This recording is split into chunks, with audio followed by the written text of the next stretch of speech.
Hey mga brods, eto Cedric Berfield. Alam ko na balita na rin natin ito eh. Ilang beses na rin pero ito talaga yung minamata ng San Miguel Beermen. Yes, ito pong 6'3 or 6'4 point guard ng Blackwater Bossing. Siyempre, ikaw ba naman magtatagal ka sa Blackwater tapos hindi naman magkakakampiyon? Puro farm team na lang. Kaya yung mga superstar nito, natitrade na sa mga SMC group, diba? Saan ba galing si Rosario? Sa Blackwater rin yan. Kaya nakuha ito ng Ginebra. Ito pong si Cedric Berfield, kayang-kaya rin nilang kunin ito. Si Rosario nga nawala eh. Itong si Cedric Berfield, mga kabrods, ngayong All-Filipino Cup, nag-a-average ngayon ng 17 points per game, 2.7 rebounds per game at 3.4 assists per game. Not bad na para sa isang superstar point guard ng Blackwater Bossing. Kaya nga gustong kunin to ng SMB dahil one of the best scorer rin ito ng liga. 17 points per game ngayong All-Filipino Cup. Alam naman natin yung SMB ay nakikipagbakbakan pa ngayon sa Ginebra ngayong semifinals round. Siyempre gusto na rin nilang i-rebuild yung kanilang lineup next season sa Governor's Cup 2025. Yes, gusto rin nila ng meron tumutulong kay CJ Perez, mga kabro. Dahil mga ibang point guards nga daw ng SMB ay hindi rin naman masyadong umi-score na, yung iba inconsistent, yung iba yung trabaho, depensa. Kaya nga ito pong si Cedric Berfield ay gusto nilang gawing combination yung Predator and Cedric Berfield. Baka nga mas effective, mga kabrozel. Sabi nga ng SMB, gusto nilang mag-rebuild ng lineup kung saan yung focus na naman nila ay makakuha ng kampyonato next season sa Governor's Cup 2025. Gusto nilang kunin yan at TNT tropang 5G kasi ang may hawak ng titulo niyan next season. Kaya ang SMB focus pa rin sa laro at alam naman nating disaster yung nangyari sa kanila last season na napakaagang Boracay, di man na nakapag-playoffs. Kaya ito, bumabawi sila ngayon. Nasa semi sila ngayon. Tapos next season, magpapalakas palalo. Kaya wala silang masabi rin kay Cedric Berfield dahil ito talaga makakatulong sa San Miguel Beermen in terms of scoring. Yung height niyang 6'3", mga kabrods, ang laki niyan bilang isang point guard. Kaya yung depensa pa lang nito, makakaagaw pansin na sa mga maliliit na point guard sa kanya. Yung hustle din nito, yung speed din nito, yung court vision, yung footwork, yung skill set, mga kabrods. Kumbaga, para kang merong dalawang CJ Perez nga sa iyong koponan. Kaya ang ganda nito para sa San Miguel Beermen kung magre-rebuild pa talaga sila. Yan naman ang goal ng mga SMC teams di ba, mga kabrods? Maging top sa MVP groups dahil sila lang din naman ang naglalaban. Sa 3 years nang hindi nakakapagkampiyon ng SMC, gusto na magpalakas lalo ng mga bawat koponan ng SMC group. Kaya ito pong si Cedric Berfield, hindi na tayo magugulat kung makukuha nila dahil nasa farm team din naman ito ng koponan ngayon sa PBA na Blackwater Bossing. Yes. Pero may mga nagtatanong kung gugustuhin man ito ng San Miguel Beer, sino naman yung baby tawan nila? Yes, mga kabrods, at yun, kung SMB fan kayo, dapat hindi na kayo mag-alala kung sino man ang baby tawan nila dahil kahit sino man ang bitawan ng SMB dito ay papayag at papayag naman ng Blackwater once na binigyan mo daw yan under that table. Yan yung mga reports And ito pong si Cedric Berfield okay rin naman na player ito. Wala ring attitude. Okay rin kung maglaro. Yes, medyo may angas ito sa laro. Pero part of the game, yung off the court naman, mabait na player ito. Walang attitude. Yes, coachable, matalinong player. At isa pa, bata-bata pa nasa prime niya. Sa edad na 28 years old, is masasabi mo ng veterano na. Ito pong si Cedric Berfield. Kaya ikaw, mga brods, sa lahat po ng mga SMB fans, dapat ba nilang i-push itong pagkuha nila talaga kay Cedric Berfield next season? Kaya komento mo lang, open mo dito, mga brods, at isa natin yan. Dito naman po tayo sa kabilang balita naman natin, mga kabrods. Kilala nyo ba?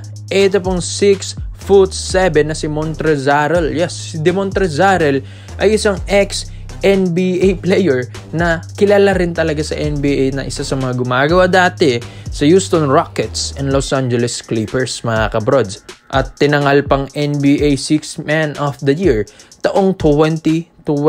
So bakit si Montrezarel? Yes, ito naman kasi minamata ngayon ng Barangay Nebra San Miguel na gusto nilang kunin as their import next conference sa PBA Governors Cup 2025. So, syempre may mga nagtatanong, ba't ang daming mga possible replacement import ni Brownlee na nire-reports natin mga kabrods? Dahil sinabi na rin ni Boss Al Francis Chu, dapat meron ka ring reservang tire. Yes, ito po kasing si JB kahit 36 na ito, syempre may mga ini-indad na rin naman ito mga kabrods dahil sa kanyang edad. Kahit sabihin natin andun pa rin, in good shape pa rin si Brownlee, kailangan meron ka ring reserba na replacement import if ever, at wag naman sana na nagkaroon ng eberya sa mga injuries na ito ni Justin Brownlee. Kaya maganda kung kukunin nila ito pong si Demontre Zarel. Yes mga bro, 6'7 ito. Naglaro na sa Clippers, sa Lakers, sa Washington Wizards, sa Hornets, sa 76ers. And yun yung pinakahuli na niyang stint sa NBA noong season 2022 to 2023.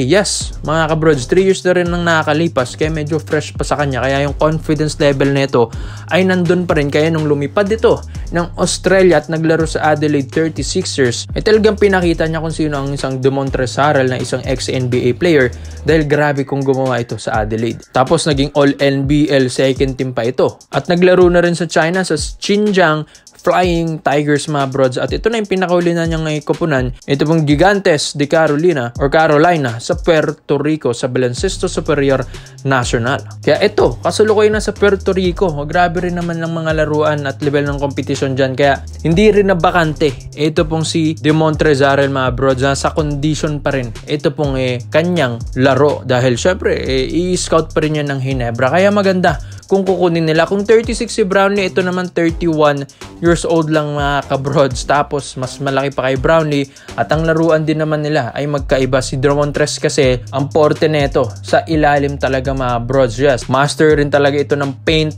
Tapos sobrang tigas din sa ilalim mga kabrods. Ang hirap din tibagin. Depensa, yes, halos kasi puro center ang pinaglaruan nito sa NBA. Kaya talagang hasang-hasa siya dyan sa 5 mga kabrods. Tapos may shooting din kahit papano. May perimeter din. Yung strength nito iba rin mga kabrods. Di hamak nga doon na mas matigas ito kay Justin Brownlee pero mas scorer naman si JB. Pero kung kailangan mo ng depensa, hustle sa laro at dominant sa paint, dito ka na kay Demontre Zarel. Kahit 7-footer pa yan, hindi niya uurungan dahil NBA player ka at pwedeng-pwede sa Ginebra dahil ang isa sa mga masakit sa ulo nila kapag nakakalaban nila yung San Miguel, kapag kalaban si The Kraken, Junmar Fajardo. Well, kung si Demontres ang bumabantay dyan, hindi na siguro makakaporma ng maayos si Junmar Fajardo. Kaya malaking tulong ito sa Ginebra next season kung ito yung kukunin nila mga kabrods at replacement import ni Brownlee. At may mga nagtatanong, height niyang 6'7 mga kabrods. Diba ang height limit natin 6'6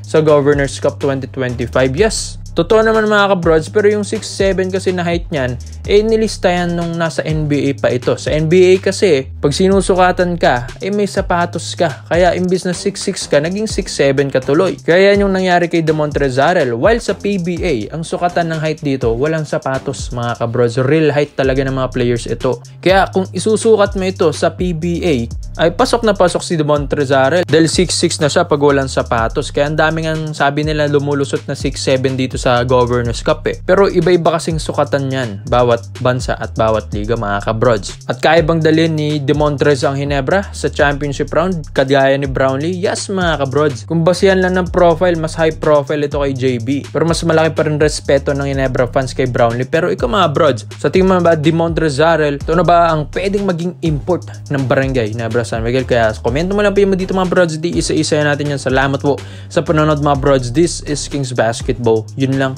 I'm out.